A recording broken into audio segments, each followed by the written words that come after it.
अखंड मराठा समाज आणि छत्रपती शिवाजी महाराज फाउंडेशन यांच्याकडून NCERTच्या विरोधात हे आंदोलन या ठिकाणी केलं जात आहे। आपण बघितलं तर मोठ्या संख्येने हे सगळे विद्यार्थी या ठिकाणी आलेले आहेत। खरं तर NCERTकडून त्यांच्या जे अभ्यासक्रम आहे त्यातून जो मराठा समाजाचा जो एक एम्पायर होतं त्याचा जो नक्शा आहे तो या ठिकाणी वगळण्यात आलेला आहे आणि त्याच्या विरोधातच हे सगळे या ठिकाणी विद्यार्थी जमलेले आहेत। नक्की त्यांचं म्हणणं काय आहे, मागणी काय आहे हे त्यांच्याकडून जाणून घेऊयात। दादा, हे जो तू मराठा समाजाचा जो एक नकाशा आहे जो वगळण्यात आलाय तो कधी वगळण्यात आलाय आणि काय तुमचं म्हणणं आहे? मराठा साम्राज्याचा नकाशा जो NCERTच्या 8th स्टँडर्डच्या टेक्स्टबुकमधून काढण्यात आलेला आहे, मुळात तो ऑगस्ट 2025 मध्येच काढण्यात आला होता, पण तेव्हा फक्त उर्दू आणि हिंदी पाठ्यपुस्तकातून तो काढला होता। पण आता याच मार्च एंडमध्ये त्यांनी इंग्रजी पाठ्यपुस्तकातून सुद्धा तो काढलेला आहे। आमची इथं ठोस हीच मागणी आहे की 6-7 महिने झाले मराठ्यांचा इतिहासाचा नकाशा तो काढण्यात येतो। मराठे काय स्वतःसाठी लढले होते का? तर नाही, मराठे देश टिकावा म्हणून लढले होते। आमचा एवढा गौरवशाली इतिहास पुजत असताना केंद्र शासन, महाराष्ट्र शासन काय झोपा काढते का? छत्रपती शिवाजी महाराज तुम्हाला प्रत्येक गोष्टीत लागतात। तुम्ही शिवभक्त म्हणून शिवाजी महाराजांचा फोटो मागून मतं मागता, मग आम्ही तुम्हाला निवडून दिले, तुम्ही तिथं बसल्यात। शिवाजी महाराजांच्या इतिहासाचा, मराठ्यांच्या इतिहासाचं खंडन होत असताना तुम्ही काय करतायत?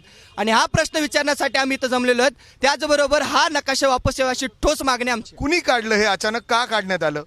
मुळात आपण RTI दाखल केला होता, त्याच्यात NCERTने असं उत्तर दिलं की NCERTने हा पुराव्यांच्या अभावी नकाशा काढलेला आहे आणि जैसलमेरमधले काही राजपूत घराणे जे आहेत ते त्याला विरोध करत होते। त्यांचं असं म्हणणं आहे की राजपुताना स्टेट जो आहे तो मराठ्यांच्या आधिपत्याखाली नव्हता, म्हणून हे सगळं त्यांनी काढलेलं आहे। पण सगळे पुरावे आपल्याकडे आहेत, पेशव्यांचं दप्तरमधले पत्र आपण सांगू शकतो किंवा इतर सगळे पुरावे आपल्या बाजूने आहेत आणि मराठ्यांचा नकाशा। तुम्ही शिक्षण मंत्र्यांशी काय बोललात का? पाठपुरावा केलाय का तुम्ही? मी परवा मंत्रालयात जाऊन आलो, परंतु आमची कोणाची भेट झाली नाही। परंतु येत्या मंगळवारी कॅबिनेटच्या दिवशी आम्ही संपूर्ण हे विद्यार्थी आणि अखंड मराठा समाज आणि छत्रपती फाउंडेशन मंत्रालयापाशी जाणार आहोत आणि आम्हाला जर मुख्यमंत्र्यांनी वेळ नाकारली तर आम्ही त्याच ठिकाणी जागेवर उपोषण चालू करणार आहोत। सगळ्या राज्यभरातून हे सगळे विद्यार्थी आणि मराठा समाजाचे हे सगळे विद्यार्थी आलेले आहेत। काय पुरावे आहेत आणि सध्या पाठपुरावा काय करताय?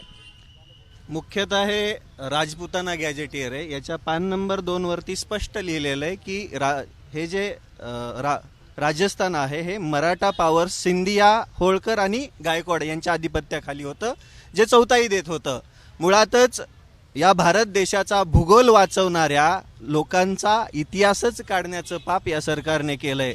ज्यांनी भूगोल वाचवला त्यांचा इतिहास मिटवायला हे सरकार निघालंय आणि याची कोणतीही पूर्वकल्पना महाराष्ट्रातल्या कोणत्याच व्यक्तीला, कोणत्याच इतिहासकाराला किंवा कोणत्याच सरकारला देण्यात आली नाही। म्हणजे महाराष्ट्रात अस्तित्वात असणारं सरकार दिल्लीची चाकरी करतंय का? महाराष्ट्राच्या इतिहासाचा, महाराष्ट्राच्या स्वाभिमानावरती वार करत असतात। जेव्हा हे झालं तेव्हा कोणी पाठपुरावा केला का? आपण आपले इतिहासातले तज्ज्ञ असतील, इतिहासकार असतील, इतिहासातले तज्ज्ञ आपलं कोणीच नव्हतं जे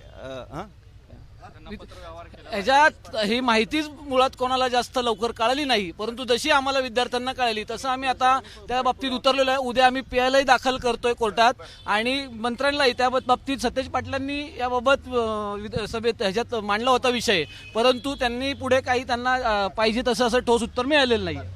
खरं तर आम्ही मेलद्वारे NCERTला आम्ही त्यांना इन्फॉर्म केलं तर माहिती मागवली होती, परंतु तशी माहिती आम्हाला त्यांनी दिलेली नाही। परंतु आम्हाला सरकारला एक प्रश्न आहे की जे हिंदुत्वाच्या गप्पा मारतात, ज्यांनी सांगितलंय की दारातील तुळस आणि मंदिरातील कळस ज्यांच्यामुळे आहे त्या जर त्यांचा इतिहास आमचा काढला त्यावेळेस ते कुठे गेले? आज ते का आमच्या विषयावर बोलत नाहीत? हा एक आमचा प्रश्न आहे। अर्थात जर आपण बघितलं तर अशा पद्धतीने हे जो नक्षा आहे तोच इथं बदलण्यात आलेला आहे, गायब करण्यात आलेला आहे असं या सगळ्यांचं म्हणणं आहे आणि पाठपुरावा देखील करतायत आणि वेळ पडली तर कोर्टात देखील जाण्याची तयारी या ठिकाणी दर्शवत आहे। कोर्टात पण जाण्याची तयारी आम्ही दर्शवलेली आहे। छत्रपती शिवाजी महाराजांबद्दल प्रेम सध्या सगळ्यांच्या मनात आहे असं दाखवले जाते। प्रत्येक सरकार, प्रत्येक राजकारणी महाराजांचं नाव घेतोय आणि पुढे येतोय, पण प्रत्येक वेळेला काहीतरी द्वेष होतोय। आपले जे सरकारमधले जे मंत्री असतील, मराठा मंत्री असतील, हा मराठ्यांचा विषय नाही आहे, हा विषय शिवप्रेमींचा आहे, हा महाराष्ट्राचा विषय आहे, हा सर्वांचा विषय। NCERTमधनं जर का नकाशा काढला त्यावेळेला आपले बाकीचे आमदार झोपले होते का? आता जैन मुनींनी पण महाराजांबद्दल, ताराराणींबद्दल चुकीचं वक्तव्य केलं, त्यावेळेला काही मराठा आमदार तिथे स्टेजवरती होते, पण स्वाभिमानच विकला या लोकांनी। राजकारणासाठी स्वाभिमान विकलाय म्हणून ही वेळ आलेली आहे. आज मुघलांचा नकाशा चालतो, आज इंग्रजांचा नकाशा चालतो आणि मराठा साम्राज्याचा नकाशा न चालायचं कारण काय?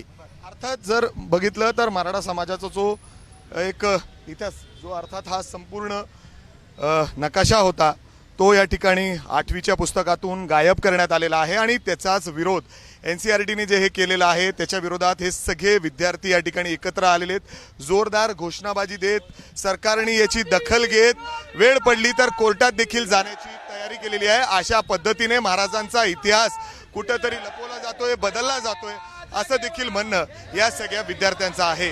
कॅमेरामॅन राजेश बिडकरसह मी मिकी घई, ABP माझा, पुणे.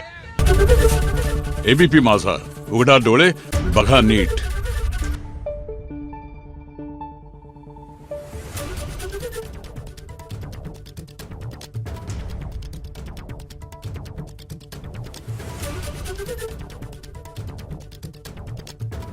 Thank you.